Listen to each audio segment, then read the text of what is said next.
Hey Bob, hey Watch your Tim. language, Bob.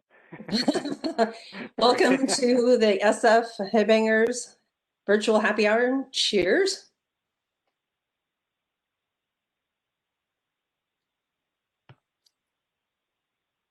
We're going to be talking about Chris Holmes' new movie that just came out. So I'm going to actually play the trailer, so then we'll have just a better sense of it. So let me get that ready.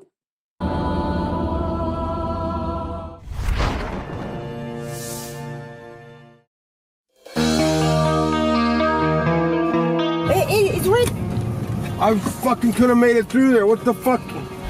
It's stupid. No, the law is a law. That's a judgment call. I wasn't ready.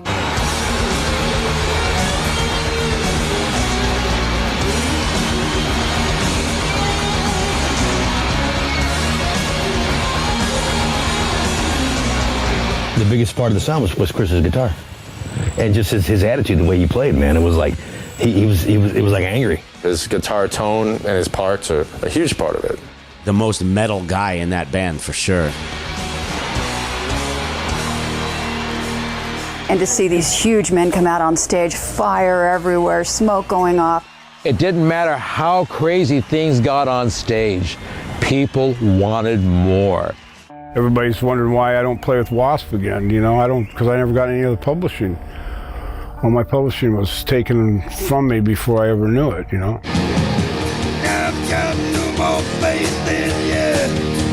I just lived in L.A., just, surviving. I tried to find a groups to play in, but nobody would play with me. When he met Sarah, he was at a pretty low point in his life. The opportunities aren't here for you. Why don't you go to Europe? And over there, you're a rock star. Over here, you're a has-been. French guy, right? French coffee. Move that piece of shit! Chris! What? Chris, American. American cup. I'll do my band, my thing, start this, and, if it fails, it fails. If it doesn't, it doesn't.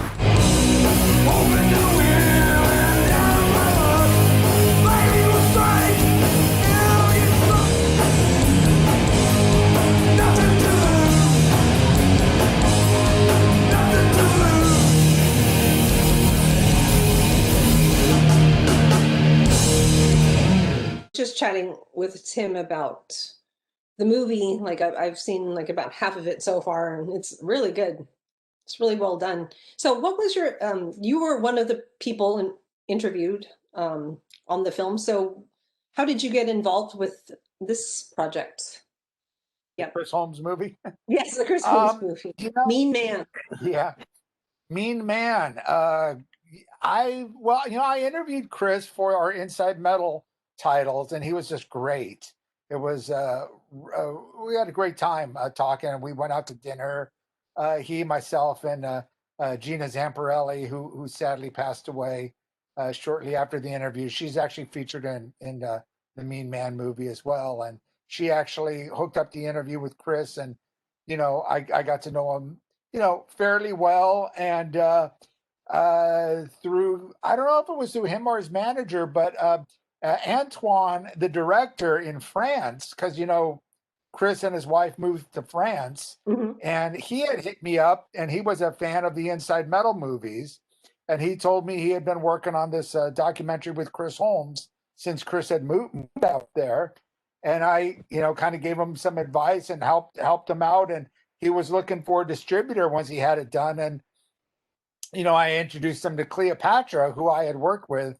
They put out the Band vs. Brand movie that I directed, that I worked with Reality Check TV, co-produced Danny Shipman, and worked on that with us. And guys at Cleopatra are great, Brian and Tim.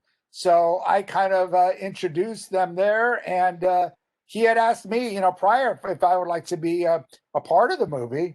And I said, yeah, I would love to. I've followed W.A.S.P since their beginnings at the Troubadour, and, saw, tons and tons of shows with them back in the clubs. So that's kind of how that came about. And he did a great job, Antoine. Really, really great job on that movie. Yeah, really great, really great. I wasn't sure what to expect, but it was so just very fresh and just very honest. It's like that's who he is, and he's unapologetic, and he's great. I mean, people love him still Yeah, after all these years, and it's just great to see this, to see him walking around in Paris, and it's he definitely sticks out. That is for sure. yeah, yeah. Just so much fun. It's like it looks like so when were you guys working on this? Because it looks like it was released maybe in Europe earlier, but was this last year or 2 years ago or? Yeah, I had got the advance, or he had sent me a streaming link of the movie several months ago. So I know it's been done for several months. Well, they were planning on doing a lot of, just like I was with Bay Area Godfathers back in March. We were planning on doing a bunch of screenings. And, he had planned that as well for this, but obviously with COVID, they couldn't do any screenings. So I don't know if they actually did anything in throughout Europe, or they were going to do a big one in.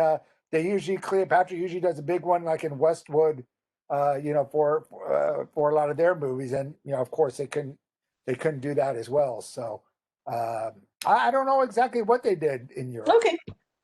Okay. So Bob, what else are you working on? Any other films or projects right now? No, not at the moment. It was. We've got obviously part two of Bay Area Godfathers done. We got them both done pretty much at the same time. So, we're just waiting for that release, and then we'll, start pumping that out and doing the promo for that. But no, just the Mean Man, Chris Holmes movie just came out a few days ago. Just came out on DVD. I do recommend the DVD. It's got a ton, like hours of bonus clips. Oh, really? Yeah, which is really cool. If you get the actual DVD, they sent me a Blu-ray, and it's really cool. Some good extra footage on it. But no, I'm featured in that movie. I got some good clips.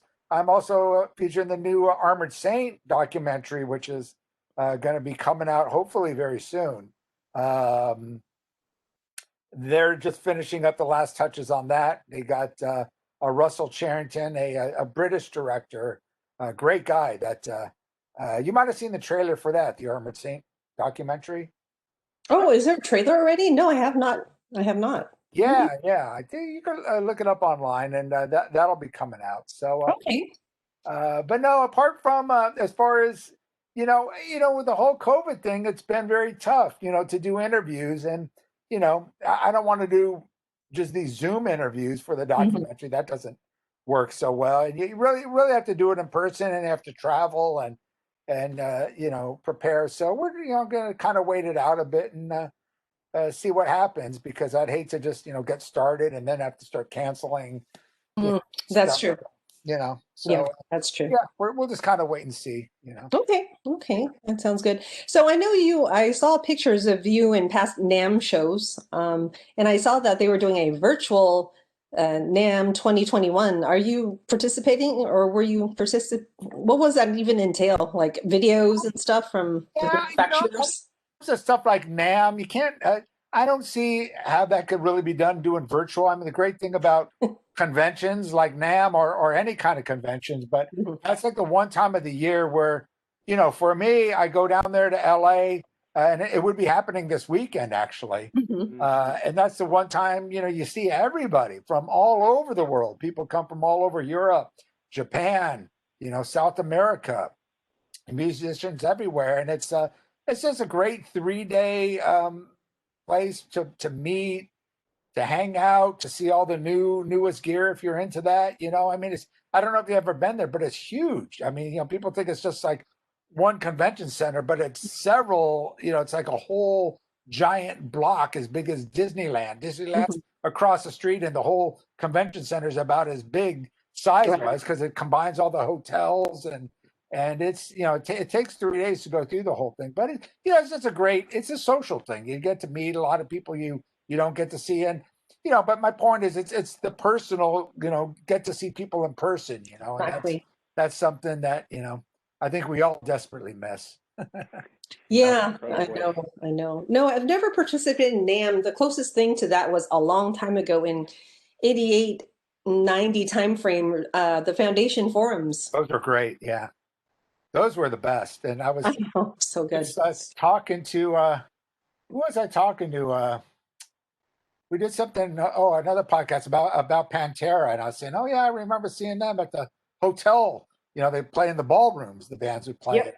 Yeah. And we saw them and Judas Priest and Ozzy, in a hotel ballroom, and Raven and Accept and all these great bands. They would have a fantastic bands. And I think they did that, 88, 89, 90 to 93. Yeah, 90. Yeah, that was That was the really last young. one. The Judas Priest, I think that was the 90 one. I think when the 89, they had them parsed out into different places. I remember driving around like the country club, and that's right, yeah, and all those things. They did that. Those were sometimes fun. The first one was kind of like that, and they did it at a place called Hollywood Live, which is where, actually, believe it or not, where Jimmy Kimmel films his show now. Oh, okay. Right on Hollywood Boulevard. And I remember, I think that was one of the first ones that had.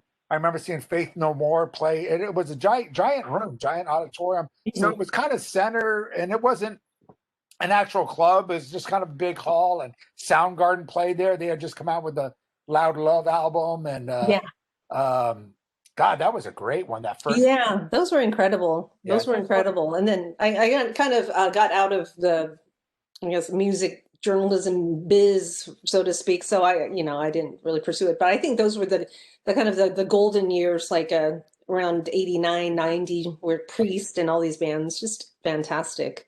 Just unreal, really. It's like a small stage, and it was so intimate. You could just get up right there. Were you there for that one?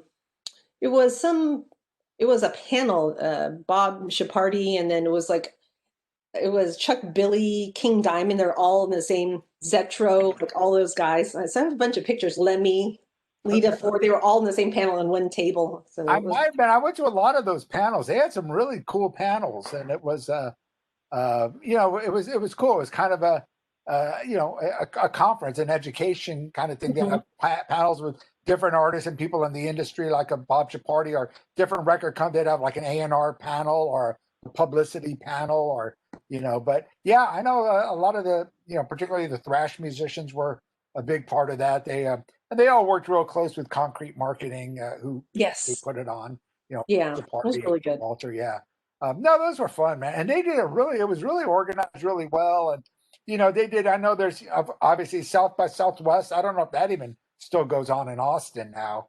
Right, I've heard about that. Yeah, people. Have you participated in that? I never did that one. I've been to the CMJ in New York a couple times, and that was cool. That was more college radio, but it was similar to Foundations. But the cool thing about Foundations, it was all metal. Yeah, it was like the metal gathering, and so it was very specific. So, and some of the others were more industry. I mean, they had a few different conventions. I mean, that was a time when music, the labels had money. Everyone, record companies, the bands, artists, there was money being made, and radio was a huge thing. Radio doesn't mean shit anymore. Radio promoted the bands, and you had college radio, which is big. You had, like I said, the CMJ, the FMQB. I mean, they all had their own little conventions, and they were all huge, and they all had big artists, and it was a good time, man. It was definitely a good time to be involved in music, whether you're just a fan or in the music business. It was a really, really fun time. Yeah, it was exciting time. Yeah. It was. Absolutely. Awesome. Bob, did you? I know there was a few kind of distance shows and stuff. I know, like Will Carroll did some DJ nights. Were you able to get out and check out any of the like Phil Demmel stuff or in the past year? I really wanted to. Danny Shipman, who of course sent me the invite for that, either through Facebook or through email, and I was planning on going, and I think I was actually in LA. That was over the holidays or around the holidays. Yeah, it was. Yeah, I think I was still in LA at that time, visiting my mom and family.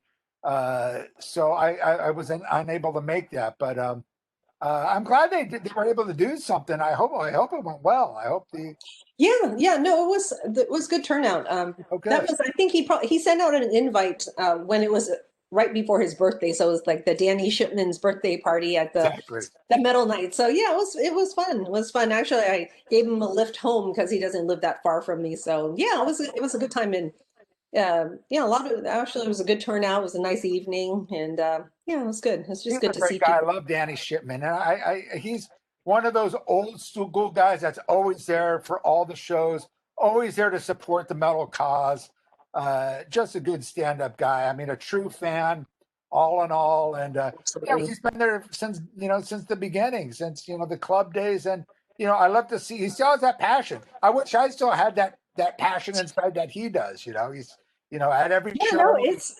He's been consistent. So that's that's one thing. It's like he started quite a long time ago, but my goodness, even through those lean years, and they were lean, he was covering stuff, and he did more than just I guess metal. He kind of did punk. He did all the like stripper burlesque, like kind of like Reality Check kind of had that whole gamut of the whole they do something on the Genitortures, and then they'll do something on Testament, and then do punk band, and they kind of cover the gamut. But it's and I don't think they're really doing it. I'm actually talking to Hugh and Danny, trying to work out because I don't know how many years they've been doing it. Like is it going on 30 years or 25 year anniversary, I think. We're trying to put out a special kind of DVD. So I've been talking to Metal Rock Films and possibly, I think Metal Rock might be able to do something with it. If not Cleopatra, we're going to try to put something out where they could do, like 25 years of Reality Check. That would be wonderful. They got so much footage. They've been, filming since the 90s. So yes, early 90s. So that would be fantastic if you helped make that happen for them. Absolutely. I think people like Danny and the whole crew, at the time when you're living, it's like, oh yeah, he's filming, but no one really cared until like now that it's like those were the good old days, and now people are digging up like, hey, do you have footage from that show? And Danny, he everything. He's like the Rain Man of metal. It's like, oh my gosh. And the guy's a fantastic editor too. He's really good. And they've got so much. And I told Hugh, I go, dude, you got a gold mine. I mean, the library you have of footage, years from now, that's going to be, that's going to be in demand, because there's not. Exactly. A lot of this was way before, the cell phones and all that back in, going back to the 90s and stuff. There wasn't a lot of footage of a lot of those bands from. Exactly. Yeah. No one had footage. I mean, just they did. Sure. And I was at their house interviewing them, and I think Danny said he's storing it just at his house. I said, maybe you could work on like archiving or digitizing all this stuff while you have time, and where everything is. God forbid anything were to happen, because that, like you said, it's priceless footage and information. So that would be wonderful. Hope that happens. Can I ask a question about that too? Sure. I'm kind of curious to know, like, I mean, from your perspective, is it better that we have like cell phones at every show now that's playing, or is it worse? Because for me, like, I used to go to a show and I would be engaged in the show. And now it seems that most everybody wants to capture the show on their phone and watch the show through their phone while they're live at the show. What's your feeling about that? March? I think, I'm not an artist. It would be interesting to see from an artist standpoint. I mean, for me, like, sometimes I want to be in the moment, so I want to pretend it's the olden days and I don't have basically camcorder in my hand, but then I look back at my footage of some stuff like Accept and or Udo Dirkschneider. I'm like, oh, I'm so glad I got this, so I'm a little bit torn, because I hate it when people's phone are in my face and they're blocking me. So I think it kind of ruins it for other people. So So I have a mixed answer. I think it's good for later because then it's there and then people appreciate it, so they could look on YouTube and find stuff, to help the band and just to help the fans. But at the time, it kind of ruins it for other people because your phones are like in people's faces and stuff. And Rob Halford talked about some guy, and he talks about it in his autobiography, Confess. Have you read it yet, Bob?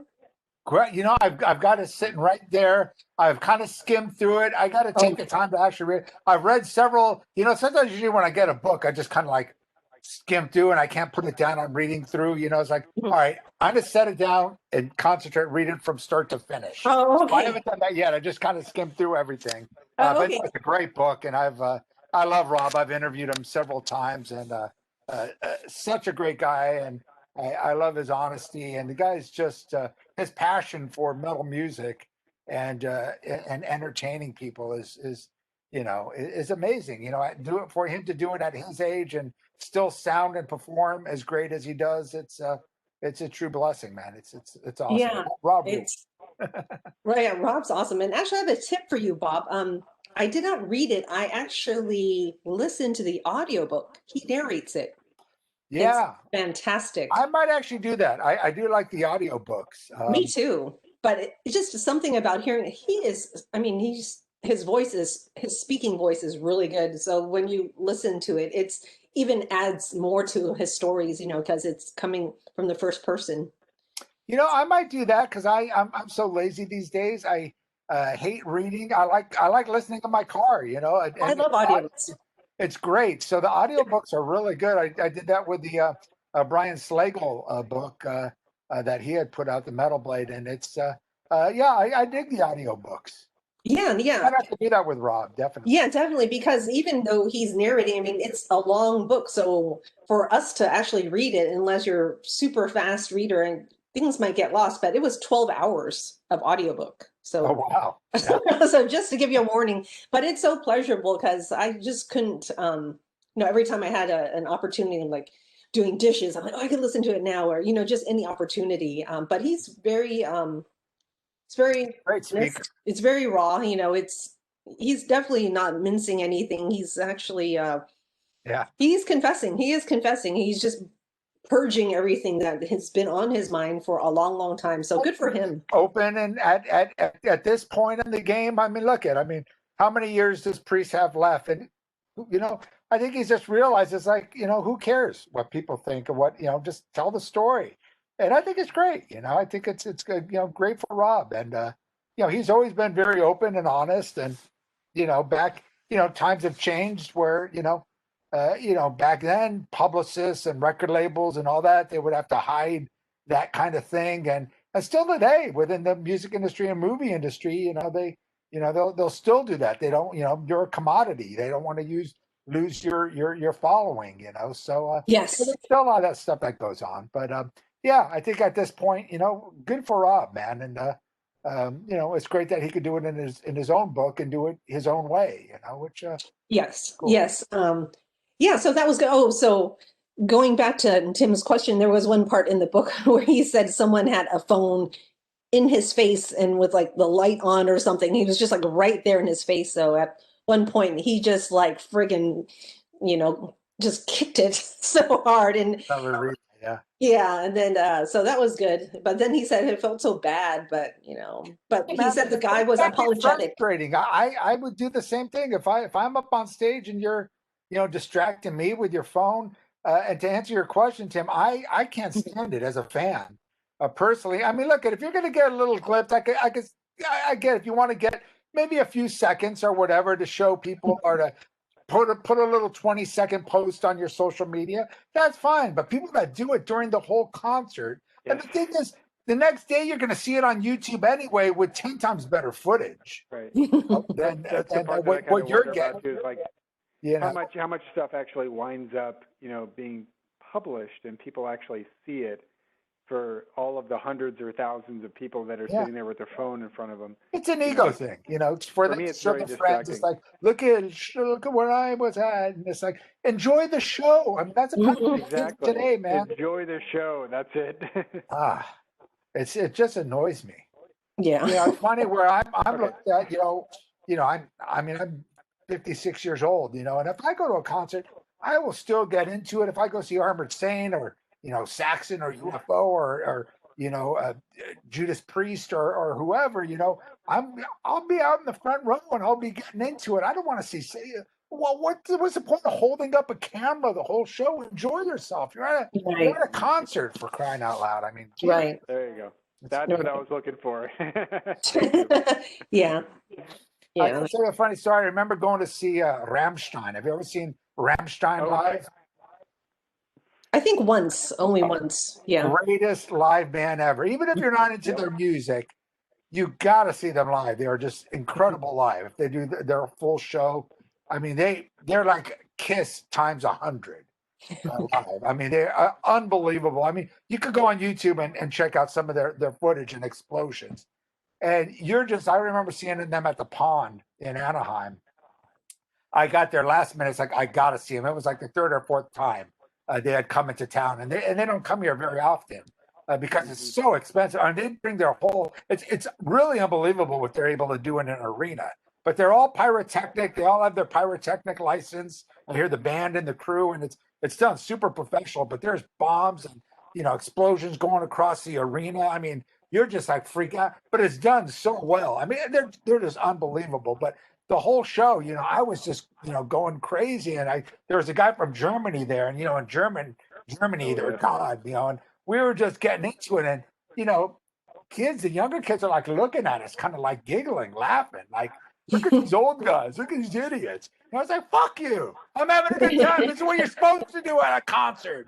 And I remember walking out, and then the guy saw me like walking out, and we were like, yeah, fuck yeah, that was awesome. That was great, this and that. And then, and all these kids are like on their phones walking out, like just so jaded. And they're like laughing at us. Like, look at these guys.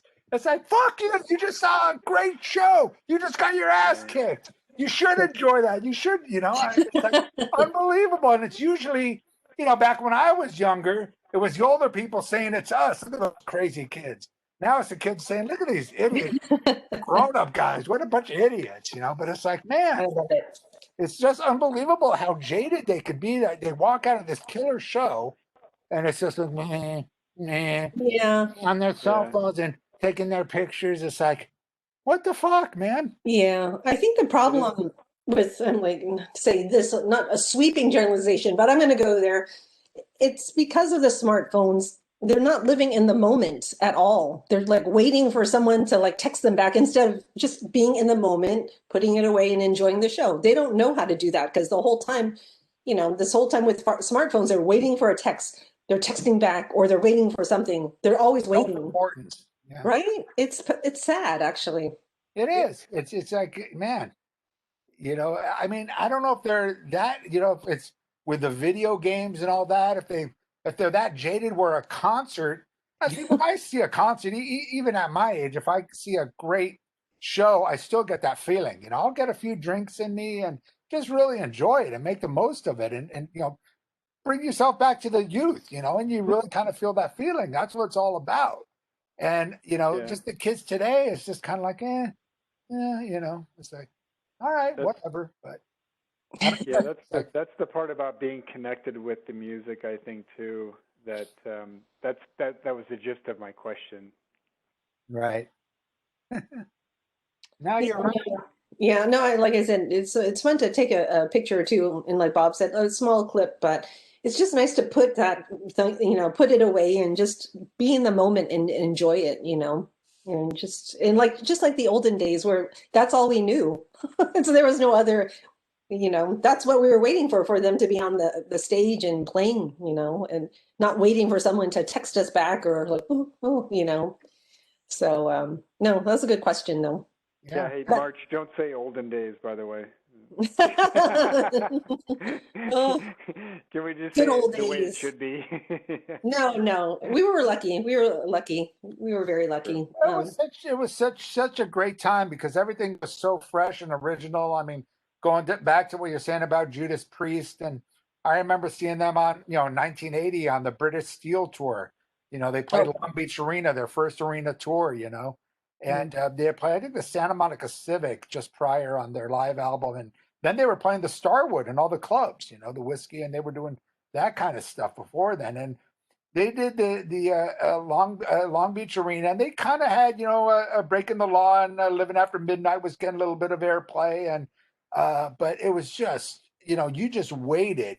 And I remember seeing, you know, one of my first concerts was, you know, with AC/DC with Bon Scott on the Highway to Hell tour. And it was like, you would wait a month in anticipation for that show. You know, you were just so excited to the build up. And it was just, you know, it was a big deal. It was a big ordeal. And I feel bad for kids today that they can't have that experience. And, you know, I remember after seeing Priest, after the show, people walking out of the Long Beach Arena and the whole crowd just yelling. There's like a staircase that goes down, and it was deafening. They were just so excited after the show because they had never got their ass kicked like that before by a live in an arena. I mean, that was, you know, so fresh back then in 1980. I mean, of course you had Sabbath and all the bands from the 70s, but once, you know, Priest came and started playing the arenas, and, you know, they did the whole live album, Unleashed in the East, from start to finish. And then they did some stuff off of,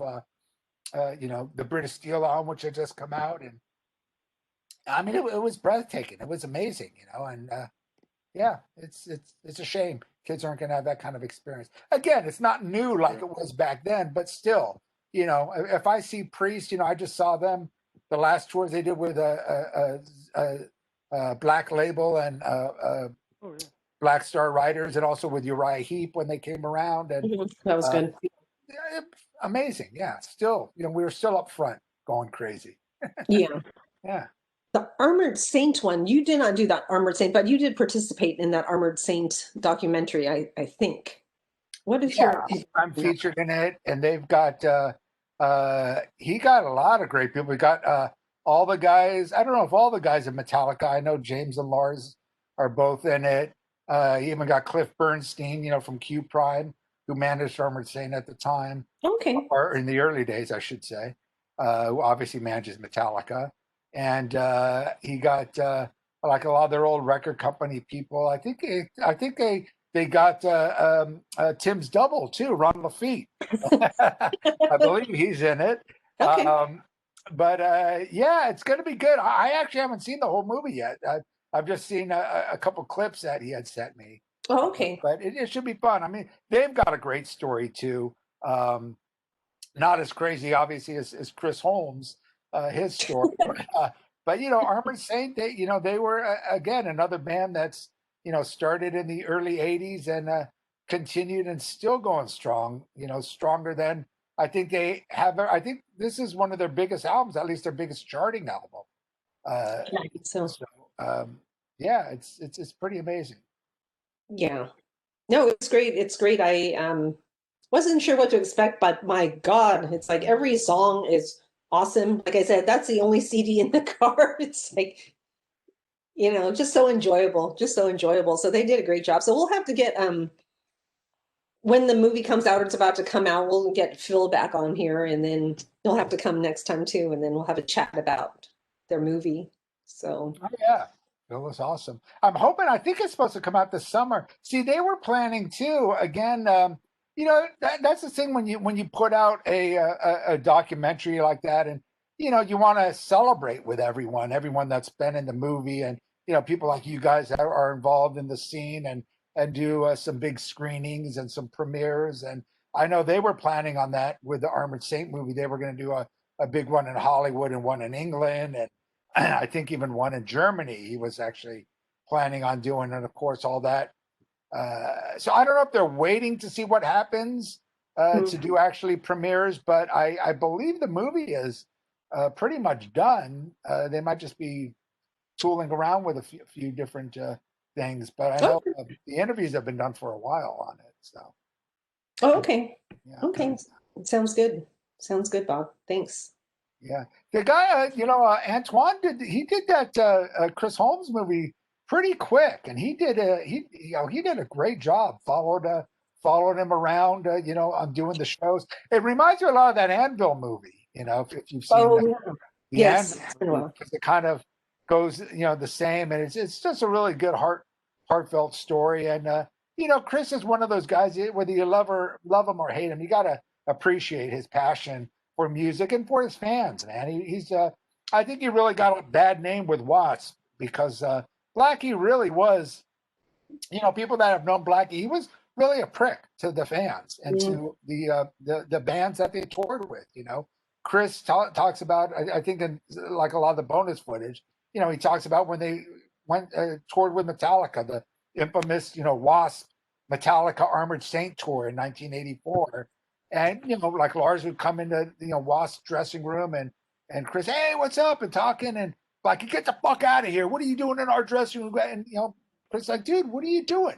Don't associate with the opening bands like that. You don't, it's that like that. Wow. Yeah.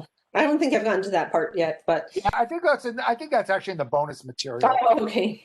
If I'm not mistaken, but that kind of thing. And it was like, I think that kind of, that gave Chris more of a bad name than him as a solo artist. I mean, obviously he's a crazy fucker. There's no denying that. And he says what he wants. Wow. Yeah. I mean, the whole time. Rock and roll.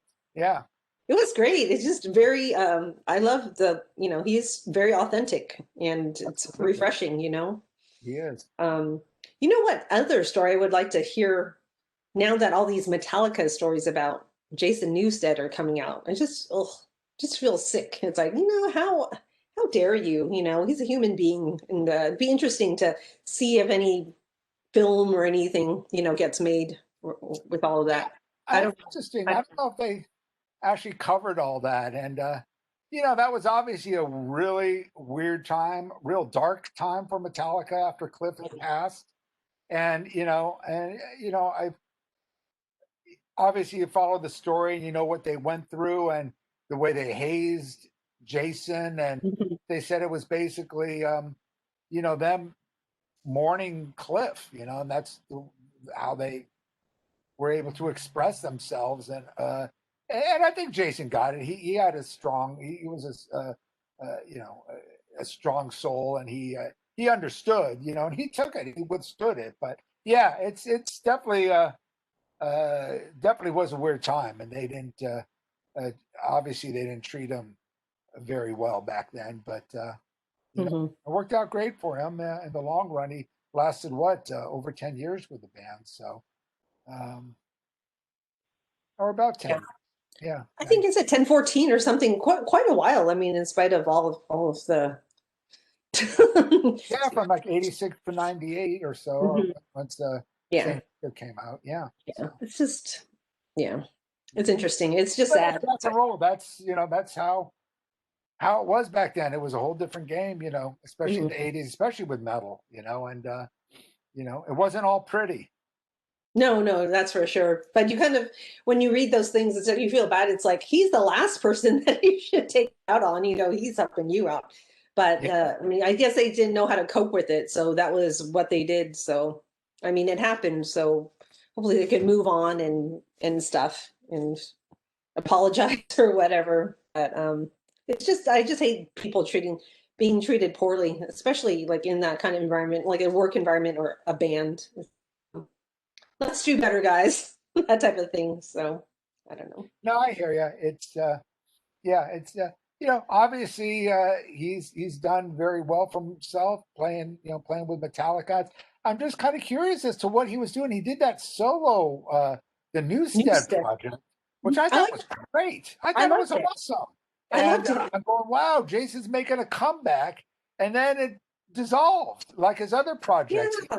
Then he was doing, remember he was doing some other things like in the Barry, like Walnut Creek. Remember when he did that? It was just a couple of years ago, like after that album, but then it never went anywhere. Yeah, none of the stuff he had done, some stuff with Voivod, he had his label thing going, and then that initial band that he had, which was kind of a alternative band that I can't remember. They talk about it in the Metallica documentary, but none of the stuff lasted, which is a shame. Because he's a super talented guy, and like I said, that I thought that Newsted stuff, it was like great. He's getting really back into the real heavy thrash metal stuff, Yeah, really. That album was really good. I played it endlessly in the car for like a long time, and then nothing.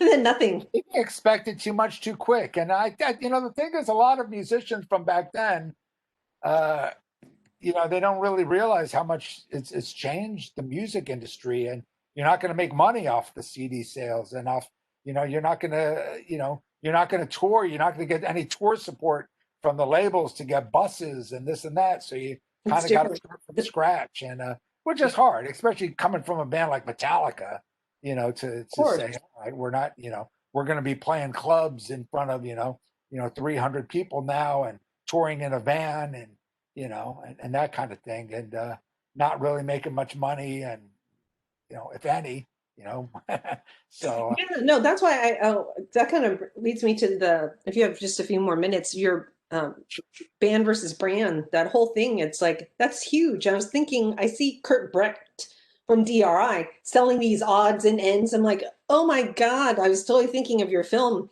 It's like, he could make a ton of money. He needs to invest in that whole thing. People would totally buy merch. People love buying merch, especially now. There's no shows to spend money on. People are buying albums, they're buying CDs, DVDs, and merch. That's right, DRI. They've got that logo on with the guy, that symbol. I mean, it's kind of, you look at, Black Flag, the Ramones. The Ramones shirts are going through the roof. I mean, kids, it's become a millennial thing. All the millennial kids are wearing Ramone shirts now. So, CBGBs. You have a brand like that. Yeah, you could absolutely. And a lot of people, most people that wear Ramone shirts, they don't know exactly they are. My niece was wearing those Converse high tops. I'm like, oh, trying to be like a Joey Ramone. Oh yeah, the Ramones. She goes, I go, oh, the Ramones. She goes, well, I've heard of them. People always say that, but I don't know what it is. But it's become a part of culture. But yeah, I think DRI definitely could do well. I know. I will say, like where I live here, like in Santa Cruz, I mean, like any of the punk rock shows that I go to, 9 out of 10 jackets are going to have like a DRI patch on them. Yeah. I don't know that they realize or understand like the impact that they've had just on the music and the fans, but it's definitely a very underground feeling to it, when you see that. It's the skateboard thing too, it's kind of like the Suicidals totally. in Venice. They kind of connected with the skateboard crowd, and DRI kind of did the same. And you get the young kids from Santa Cruz, all the skateboard kids that might have had older brothers or fathers or whatever that grew up on that punk rock and DRI, and that's become a symbol for them. So they're wearing those shirts, and totally caps. No doubt. Yeah, I mean, it could be so much bigger than I thought of Bob's film. It was like, need to send Kurt Bob's film. It's like, hello, got a gold mine. I mean, he really does. If he owns that, he does. It's all about is the ownership. If you own the trademark, exactly. I'm just wondering, with a marketing company that knows how to market it, either through. I mean, I still get things on social media now. It's funny, all these old T-shirts, bands that didn't, like Thin Lizzy and other bands from the '70s that haven't been around for 30 years. They're still selling merchandise, and you're seeing all these new Thin Lizzy shirts or Black Sabbath shirts or Deep Purple shirts, and they never really sold shirts like that back in the day. But now everyone's, it's like kind of hip and cool to shirts. And I don't know. I mean, I'm sure the band's they license it to a company. I don't know how that. Yeah, I hope so. I hope they're getting. But a lot of times it's just one person, or it's the manager that owns the trademark. They might have sold their rights to their manager, or to one guy in the band, or to a widow that owns it now. That the wife of, say, a dead rock star that is licensing it out. So you never know where it's really going. But that ownership, a lot of people don't realize it, and they don't think. I think one of the guys, David Ted's in the movie, was talking about Paul Di'Anno. Back in the day, after he left Maiden, he was like an equal member, I guess, or he owned equal rights to the logo and to everything. How they split up. He sold it off Back then, way back in, there before Maiden really made it huge. He made money, and it was like, if he had hung on to it, he would be a multimillionaire. Yeah, it's kind of like Maiden sells so much merch. Yeah. When you see guys like, Dan Hawkins from like The Darkness, like every time you see that guy on stage, he's wearing a Thin Lizzy shirt. Yeah, that's true. Axl Rose used to wear a Thin Lizzy shirt quite a bit too.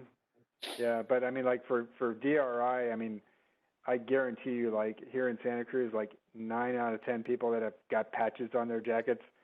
Yeah, no, I'm wondering because I mean, I don't know him and stuff, and I know Harold O, said, "Oh, I reached out to Kurt, but he never got back to me about being on this." But man, after watching Bob's film about the value of owning that stuff, and my God, it's like right now people are buying stuff. People would definitely buy that, but he's just selling whatever he has. It's like, oh, one extra or 5. It's like, oh my God, this could be so big. So I don't know what the situation is, but you should team up. I mean, you got these merchandise company. You know who does a great merchandise? Craig Beerhorst, of course. Oh yeah, he does the I think he did the murder. Yeah. Oh, did he? He did the Cliff Burton Day shirts and a bunch of stuff. I think Harold was telling me that Craig does a good job on all that stuff. Yeah, he did a fantastic job.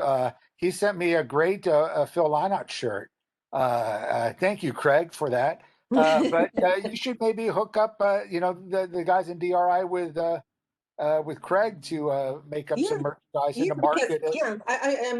I'm just not sure what the situation is, or Max Fox, he's killing it with all of his Boneless Ones merch. I've bought a bunch of stuff from him. The quality is just top notch, and the pricing is very fair for what you get. So I don't know. Oh, speaking of Phil Lynott, I keep looking for his film to come out here. Do you have any scoop of when that comes out? I don't know. I've seen the trailer. I've heard all about it. And it's one of those other, again, I think a lot of people are holding off for a proper theater release. And that's what I heard they were doing with that film. They wanted it to be, and there was another film that was same thing. They were holding it out because they finished it up and they spent so much money on it. They wanted to do, get the most of it. They didn't want it just to go straight to video. Now it's not even straight to video, straight to streaming. Now, yeah, correct. And of course, you could, the other thing about streaming, sometimes if you charge, we did that with the Bay Area Godfathers, and then, the other stuff we had for free, but we said, let's charge this time a couple bucks, but a lot of times people will just wait till it gets free, because after a few months it'll go free to put in their queue and whatever. Because there's so many. I mean, the thing is, we talk about documentaries. Now there's so many of them out there, and you just put in your queue and you kind of wait and stuff. But so it's not like an immediate thing. Whereas if you go to a theater to see. And again, it's that experience. It'd be great to see, a Phil Lynott movie in a movie theater, especially the sound for, exactly, but unfortunately, so I don't know. I don't know if that's the case, but like I said, with Armored Saint, I know they were planning on doing some big screenings, and that's always a great promo hype, if you could do a big screening and get a bunch of press and, artists and people talking about it, before it actually comes out on streaming. It's always a fun experience getting everyone together. It's like, like you were talking about March at the Foundations Forum, you see, we had screenings of the Inside Metal movie, especially like with the first movies. And we've had, all people from all different bands, that from Dawkins to Armored Saint to whoever all coming out, to check out the movie. And it was just like a giant party, and, you kind of miss that. So hopefully we'll get back to that soon. Yeah, I think the plan for the film movie was it would be released in Dublin, where he's from first, but then I don't even think that happened yet. So like you said, maybe they're holding it back. Yeah. I know Disney was trying to hold back and wait for the theaters to open for the Mulan live action one, because that was a pretty big budget, but at some point I'm sure some executive said we can't hold on indefinitely, because at this rate we don't know when things are going to open. So then they released it as a premium on Disney Plus. So if you were a member, you had to add like $30 on top. But well, that's what they're doing now. And I know HBO I was Max. like, I'm going to wait. I'm going to wait 2 months until it's free. Well, supposedly Warner did a big deal with HBO Max, where a lot of their I saw that movies are going to go straight to streaming through there for an extra price. So, they're going to pretty soon, I think, eliminate.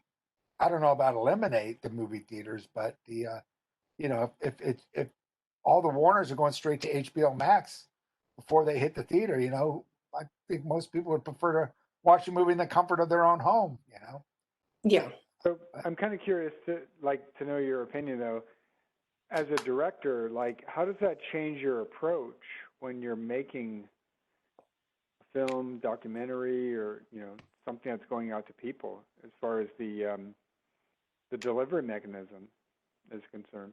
Well, me, I'm not at that level where it makes a difference. The movies we do, we did a theater run actually with the first Inside Metal movie. It was a little bit premature. It was the Pioneers of LA Hard Rock and Metal. We actually did about 70 theaters throughout the nation. And the places where it was actually promoted, it did really well. But the problem was it went out there and there was like no promotion. A lot of it people didn't have it on the site. It was poorly done. It was done very prematurely and not very well calculated, the company that we worked with on that. But so for me, we just go pretty much straight to streaming. And for me, it's just, it's just more of a fun experience and getting it out there. So, financially, obviously it's always good to do a theater run. You get good hype, and that was a good thing we got with doing the theater run of the first movie, Pioneers. It kind of gave it that credibility. Ooh, it was in the theaters. It was, so it became a lot bigger of a deal when that movie came out. And plus, it was the first one. I think the other thing I really thought that was a pretty groundbreaking movie, because that was about a scene that was never really talked about. Everyone talks about the 80s metal, the MTV era, the Motley Crue, Rat, Poison, Guns N' Roses, all that kind of stuff.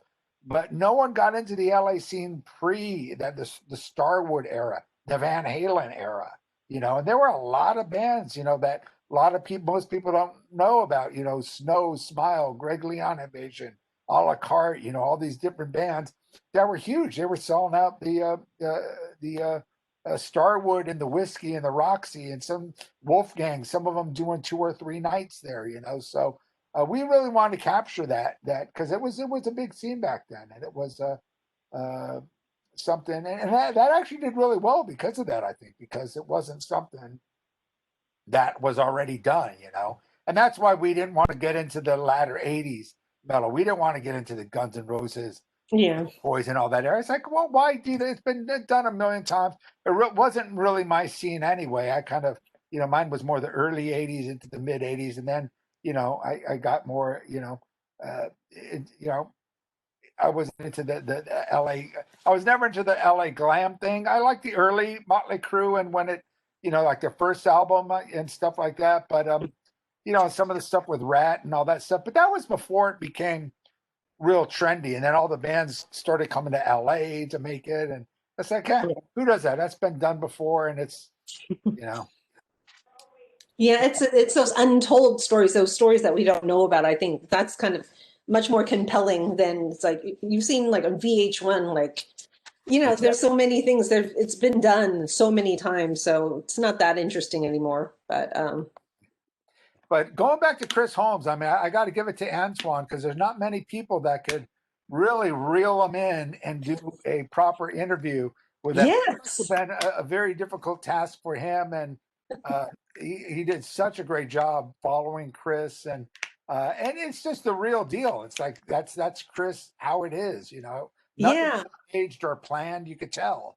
and it's a really, really well done documentary. It's so good. Yeah. And thanks for the tip about the DVD having more stuff, because I was like, should I rent it?